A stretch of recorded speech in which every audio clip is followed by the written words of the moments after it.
Welcome to the Passive Mobile Home Park Investing Podcast with your host, Andrew Keel.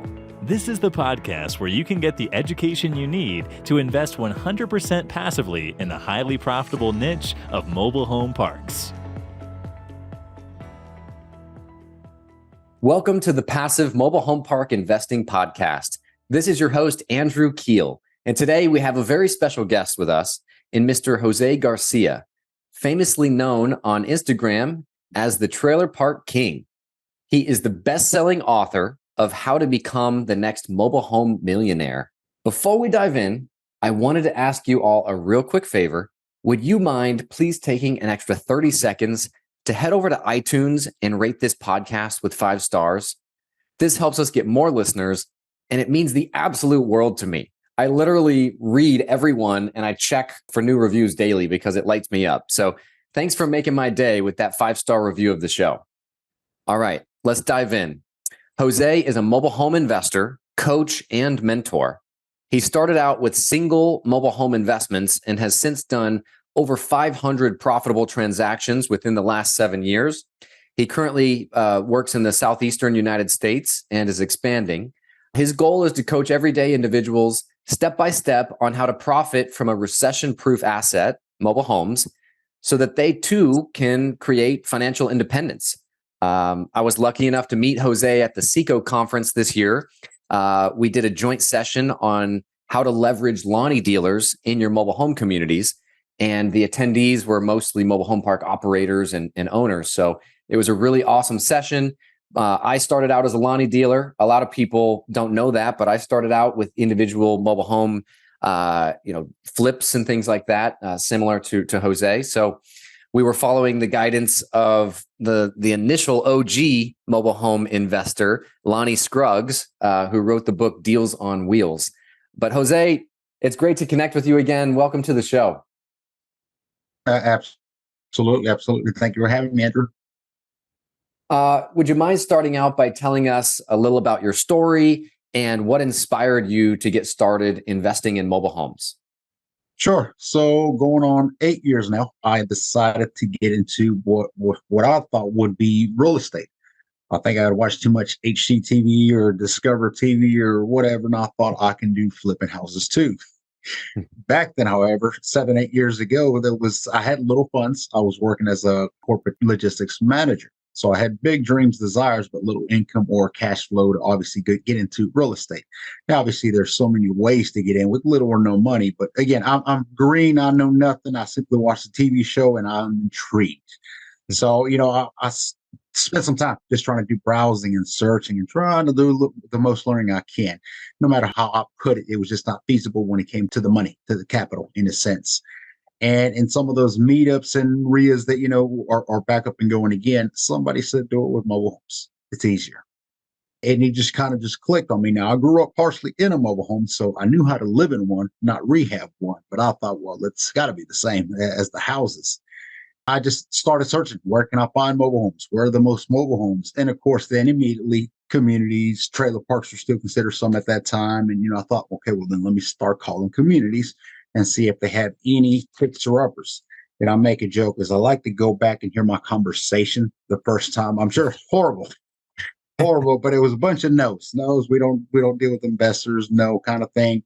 Somewhere in there, one of the community owners finally said, yeah, I think we got one we potentially sell to you. Almost like a shock to me. He's like, really? Somebody actually has one that they're willing to let me. So first thing next morning, I was out there checking it out.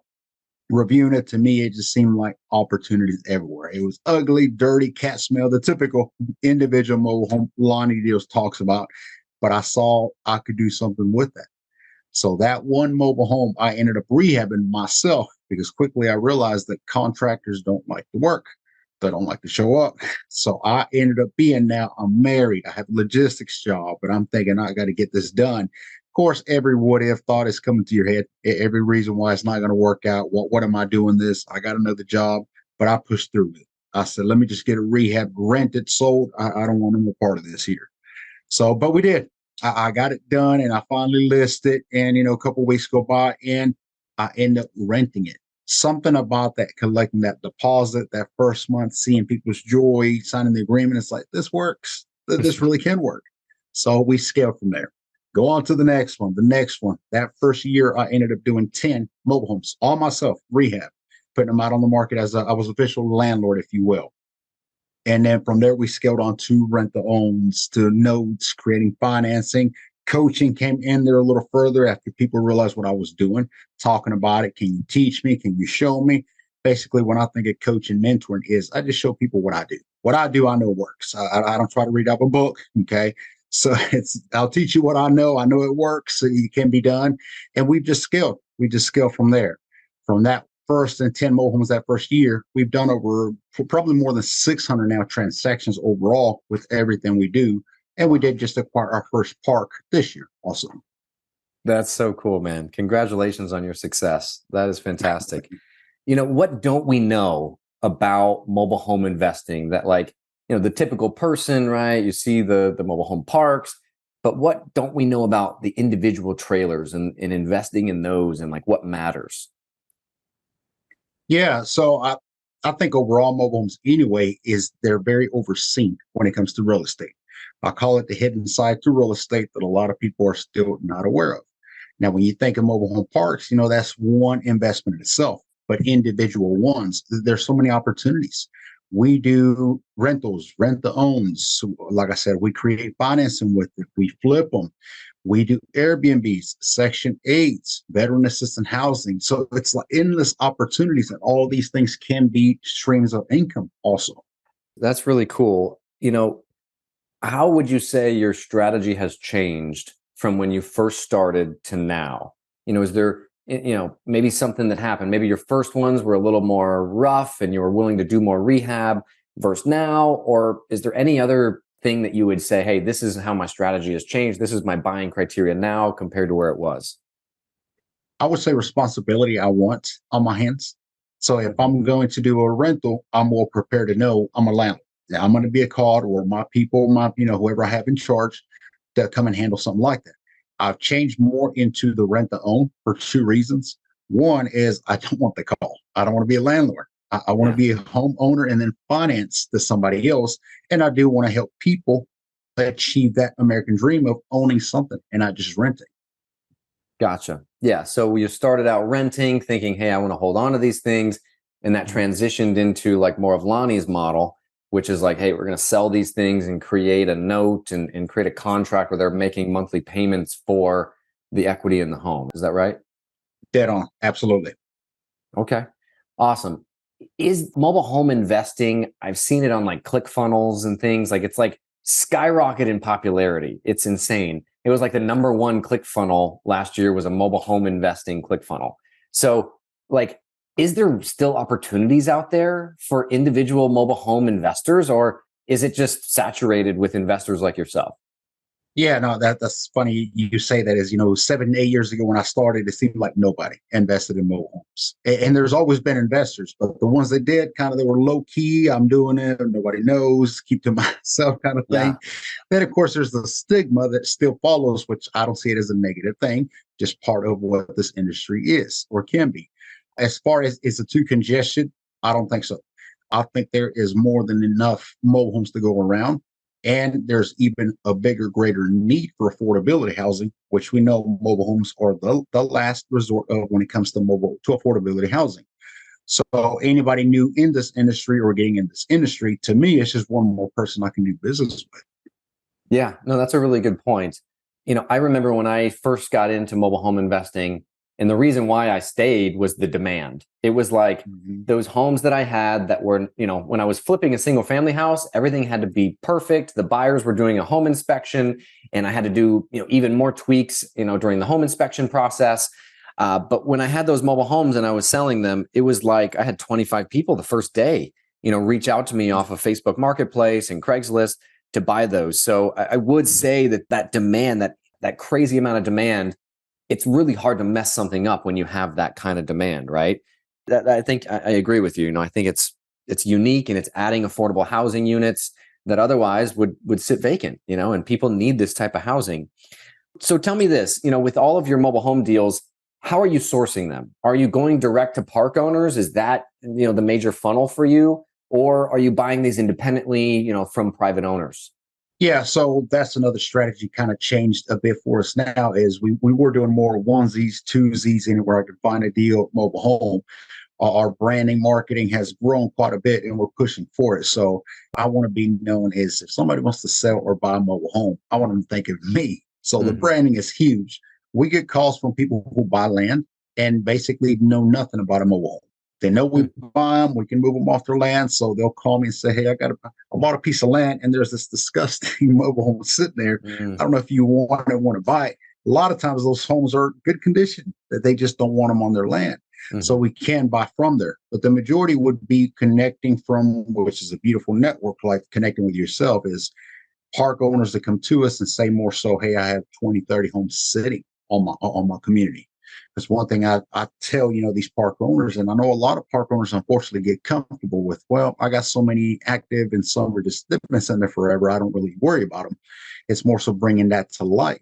This is costing you money, not making you money. So if we're able to come in here and we start talking numbers, business people understand numbers. If you have 10 vacant pads at 500 each, for example, how much is that lost revenue a month? How much is Mm. that lost revenue in 12 months? That's a year. Not to mention you're paying taxes on this piece of property. So now you're paying to lose money. That Mm. just doesn't sound right. So now, there's a purpose for us to work together and we take them on, you profit, we're responsible. It's a beautiful partnership. Definitely. Yeah, it makes sense, from the park owner standpoint. We don't want the park owned homes. We just want the lot rent. And I'll never forget that when I first spoke to a park owner when I was, Lonnie dealing. He said, hey, you can have the home. I'll give you a couple months free lot rent for you to Mhm. rehab it and sell it. I just want it occupied with a paying tenant and I don't want to own the home. I just want the lot rent. And that was like a huge shift. Maybe you can talk about that. Since you just bought your first park this year, what are the major differences between, your mobile home investments, the Lonnie deals, and then, mobile home park investing and mobile home park ownership? What are the pros and cons of each? Responsibility. Well, we're back to that. So, the thing about, and again, it's a partnership. Yes. The park, like you just said, they say, I don't want to be responsible. Is really what they're saying. They simply want to rent the dirt and not have any responsibility with the tenant, with the houses, toilet breaks. Hmm. I don't care as a park owner because that's your responsibility. Well, the same with me in a sense, if I invest in an individual mobile home inside of a community, my responsibility is the mobile home. So should the plumbing, bust under the ground, for instance, that's not my responsibility. If the light post, electric, whatever is outside the mobile home goes bad or something happens, that's not my responsibility. So when I think about now me, I buy the whole park. Well, now I'm very responsible. And as soon as we bought that park, two of the homes actually that had to get power apparently had to be inspected and permits, and it was I think over 3,000 a piece just to do that. So that was like a reality of here. There's the responsibility, and it's pros and cons like everything. I'm not knocking it by any means. It's part of process. But when I think about investing in a park versus a mobile home, it's a big difference in number and responsibility. That's a good point, right? Because how you make money currently is you're buying individual mobile homes, fixing them up, and then selling them on contract to an end buyer that will eventually own the home, right? So that responsibility is passed on to them. They're responsible for repairs and things because you're just generating a note, right? For like a promissory note, and they're paying that. Is that right? Correct. Yeah, we finance to them and we structure differently, rent the owns or lease options or just whichever. But yeah, they Yeah. are responsible for anything should break in them.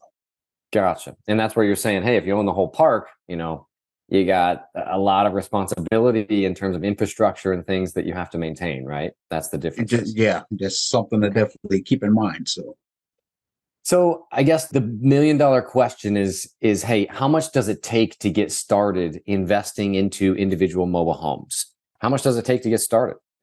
How would you find your first deal? yeah, well, you said it yourself a few minutes ago. You said they would give you the mobile homes. Not no deal is the same, no investment is the same. We know that, but some mobile homes can be free if you make the right connection with the right park owners. Because again, they don't care about the mobile home, the value, no value. They just want the lot rent. So when you can be a problem solver, that's what an entrepreneur is. Come into a community, and I can take this fixer upper, handyman special, call it whatever you want, and I can bring it back up to code, presentable, livable, and get an actual tenant that pays lot rent on time every month for years to come, that's beneficial. So therefore, you may be able to stumble upon free mobile homes that way. How much can you get into mobile home? I would say a good $10,000. You should be able to acquire a mobile home, get a rehab out there, and become a landlord. Wow. Yeah. $10,000 and, some grit to pick up the phone and start calling park owners, right? That's anybody can do it, right? Absolutely. I would say so. Yes. That's fantastic. So I know you help coach, clients on, getting started investing into mobile homes. What would you say is the biggest mistakes that you see your coaching clients making? Before they come to me is overpaying for mobile homes, I would say. And that's like with anything, you wouldn't buy a house stick built unless you have comparables, unless you're able to comp it to be able to know what the value is. Well, mobile homes don't have that, not individual ones inside of communities. We don't have the Zillow, Trulia, FMLS, none of those I call luxurious real estate sites. So therefore, you got to do legwork. You got to get out there, make phone calls, find out what's sold, what is selling, what kind of condition they sold in, so that you can put a number and say, okay, for this fixer upper as is, this is what the value is. So I think one of the biggest mistakes there is they're overpaying. They're overpaying for a mobile home, and the profits are X amount. If you overpay, if you start out already wrong and already more money into it, obviously the profits start diminishing, if not go away altogether. Yeah, no, I agree with you. Definitely overpaying for a mobile home has to be a huge mistake, if you're not doing comps and things like that. So that's a good one. Is there anything else that you would say, hey, newbie, mobile home investor, Lonnie Dealer, watch out for XYZ? I would say stay away from anything under 1980. We know that pre-HUD is 1976, and then obviously post that, but it's also, I don't want to ever limit myself or put in a position in myself where everything were to go south. Everything went wrong. Let's say I invest in a 1970 model single wide, which we have in the past inside of a community. The community's closing or something happens, the relationship there suddenly, park owner, investors don't get along. They're going to say, move your mobile home out of my community. You're evicted in a sense. Well, you can't move mobile homes that are made under 1976. So now what? Now you got to move it. It may mean you have to demo it. So start with something, I would say 80s, 90s is even better. Okay. Just to stick with something newer that you can move if you had to move in a sense. And then another one would be investing in certain communities. So I have invested in some 55 and above older communities, which is great. The clientele is phenomenal. But again, there's a limitation there, because when we put it on the market, the majority of the people that were calling us were 30-year-olds, 40-year-olds, and those don't qualify for that type of community. Rules and regulations can be another one. People in communities, most of them, I would say 9 out of 10 people who live in a mobile home community have dogs. That's just part of their life. It's a family member is the way they consider it. And some of these communities, they say no dogs allowed, period. It used to be no meaner breeds, pit bulls, or whatever that may be. Now it's just flatline, no large dogs in a sense. Well, we've lost some potential clients, residents that would have otherwise bought from us if a dog was allowed. So you got to pay attention to age of the home, cost of the home, and rules and regulations. As long as all those check out, or they're not going to be a limiting factor for you at the time of sell or rent, go with it. Awesome. Yeah, those are great tips. Yep, that's fantastic. What are some challenges, that you face when Lonnie dealing, or, mobile home investing? What are like some common challenges you run into? Well, can be financing. There is no financing for our type of investments. There are private money, hard money lenders, maybe. But if you were to try, and I tried this for a long time getting started, is trying to maximize is going to a credit union or local banks or bigger banks. They're not going to lend on mobile homes individually. They're inside of communities. And it all boils down to mobile homes are not real property. They're considered personal property like a car. You know this. They hold the title. And in their eyes, there's not enough security. You can move it anytime you want. Doesn't happen. But they don't see it that way. So you're going to run into issues where there's no funds traditionally wise in a sense. And the same way the other way around. When I go to sell, I would love to sell to somebody who can go get a loan and pay me off, and then they just deal with the bank. no lending. You made it beautiful, but it's still personal property, still not enough security, still a mobile home. You're not going to get lending for. So that would be one of them. Yeah, the whole lending, which again, there's private and hard money lenders, but I can't think of any other. I mean, challenges and stuff. Yeah, no, that's good. Yeah, I think like you mentioned before too, the park owner and the park rules, making sure that you're, planning. It's like for us, we don't want to buy mobile home parks in blue states, Illinois, California, New York, because it's just that much harder to operate in those states with the, more regulation. Where if you pick up a state like Indiana or Arkansas or Florida, more red states, it's just that much easier to operate. So that's good.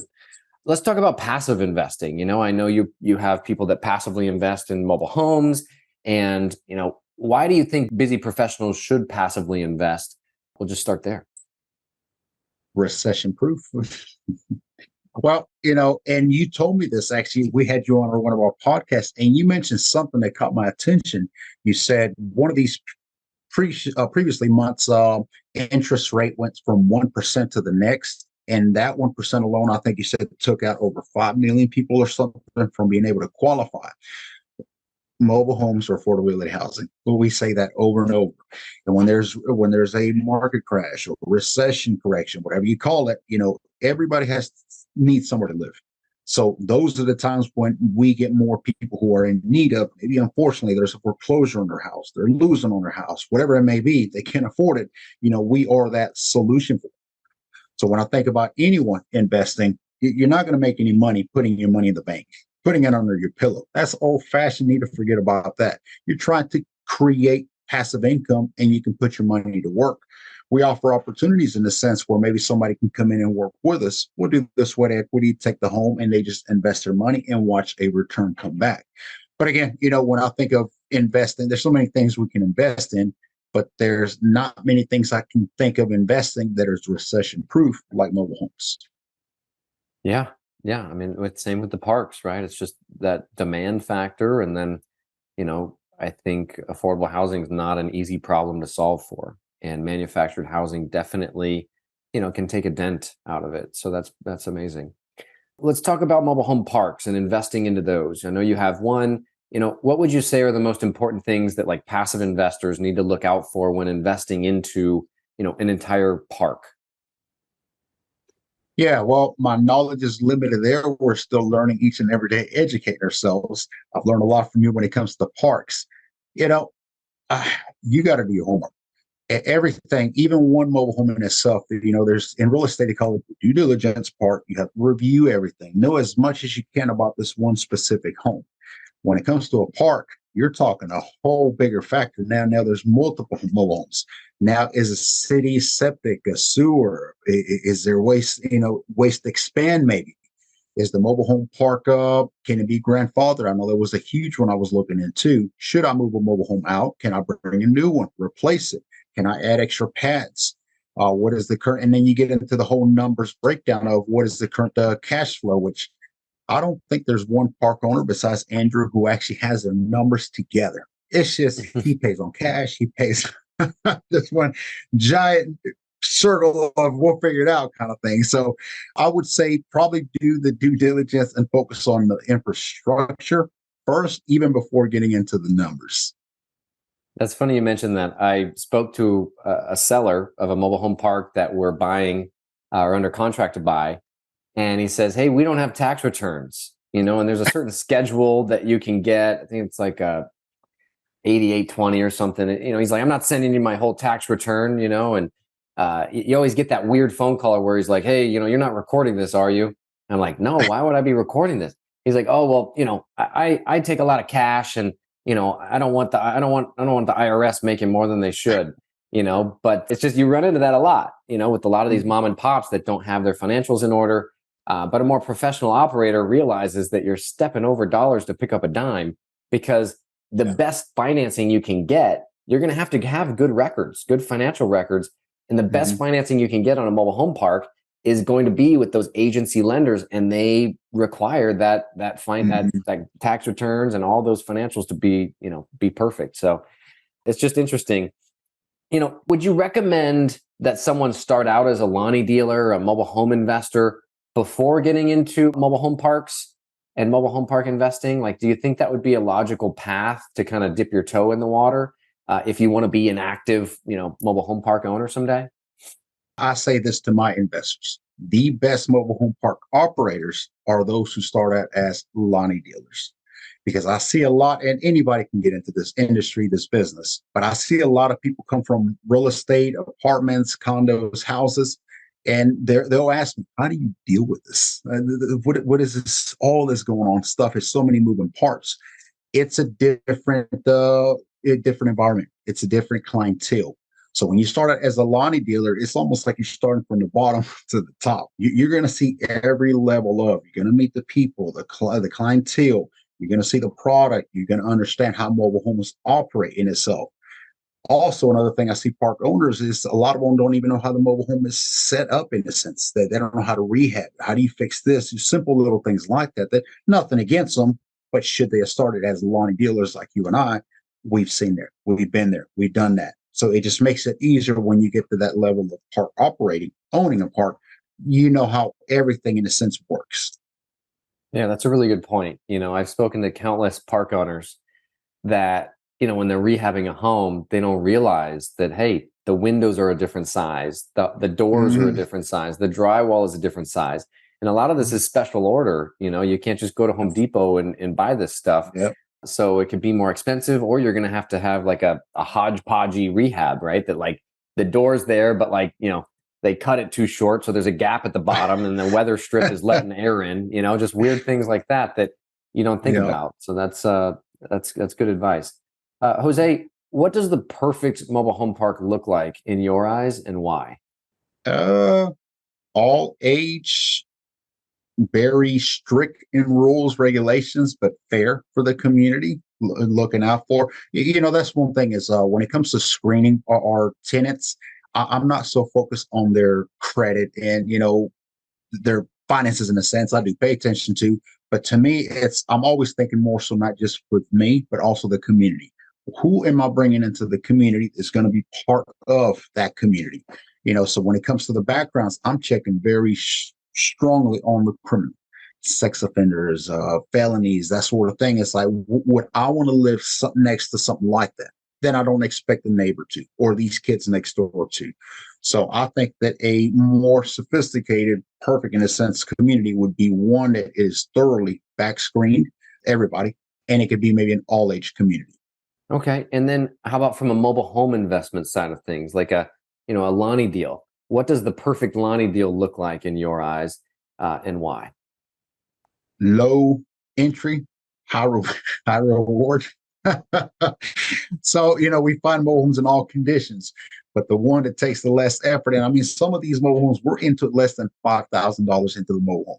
And we turn around and sell some of these for 25 and 30,000. We may take a $5,000 down payment and all of our money's paid in full. Now we can reinvest, and now we're collecting passive income for 3 to 5, 7 years sometimes on that same mobile home. So I would say low entry with a high reward. Yeah, and what is a typical return on a Lonnie deal, that you're doing? I would say on average, where we stick to certain markets, it's about that. We can be maybe at most, my blueprint number is 1/3 of all ARV. So if I can sell it after repair value for 30,000, then I don't need to be into a mobile home overall for more than 10,000. That's the home, the rehab, labor, holding, everything, 10,000 tops. So that when I go to sell it again, I can list it for 28, 30,000. And the famous, home flipping, equation is like, that I grew up on, or I was taught, was like 70% of ARV minus repairs was the offer price to do a flip. So you're saying, hey, I'm going to do 1/3 of ARV. I mean, that could be a really profitable deal, but I think it takes a little grit. It takes a little hustle, and you got to roll your sleeves up and be hands-on. It's not as passive, right? It's not completely passive as you would think, because you're actively getting involved. But yeah, it could be, potentially really profitable. Jose, what do you think is the biggest threat to mobile home investing? play devil's advocate for a minute here. What's the biggest threat? What's your biggest concern or worry that could mess up your MH investment? Unfortunately, removing them. I have not heard of a county or a city or a state who are thrilled to have mobile home parks. They just like, oh yeah, that's the community down the street. Kind of, it's almost like that roll of eyes at any tax office or any government for that sense. Even though they would all agree that we need more affordability housing, and that's what mobile homes are. I think a worry would be is maybe a city, county, states, or trying to eliminate mobile home parks. That would be the end of. I mean, we do individual mobile homes on land in itself, but the parks is where we do the majority. That's where we have Lonnie deals back to back to back. So eliminating parks would be an issue. Definitely. Awesome, Jose. Is there anything else, that you think our listeners should know about, Lonnie dealing or mobile home park investing just before we sign off here? Like Andrew said, you got to get a little dirty. You got to roll your sleeves up. Like, look, this is one of those industries where you're going to have to dance a little bit. And the more you do, the more it's going to benefit you. So getting out there, getting by even being in the environment, it's like, be part of that environment to learn as much as possible. Goes with contractors. I've been known to be right there beside a contractor, not micromanaging, but I want to know what they're doing just for later future purposes. I know how that turned out, why we're doing this, why we're fixing this, learn as much as possible. Awesome. Great advice. Jose, if any of our listeners would like to get a hold of you, how would you like them to do so? Yeah, I mean, y'all can always email us, the letter J at GarciaMHU.com, or visit our website where we have all of our social media linked into, which is GarciaMHU.com. All right. And we'll put that in the show notes, GarciaMHU.com. Thank you so much, Jose, for coming on the show. Thank you. Yeah, thank you for having me. Absolutely. That's it for today, folks. Thank you so much for tuning in. Hey, are you getting value out of this show?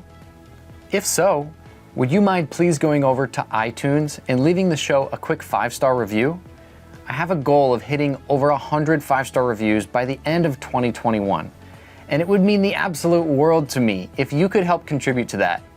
Thanks ahead of time for making my day with your 5-star review of the show.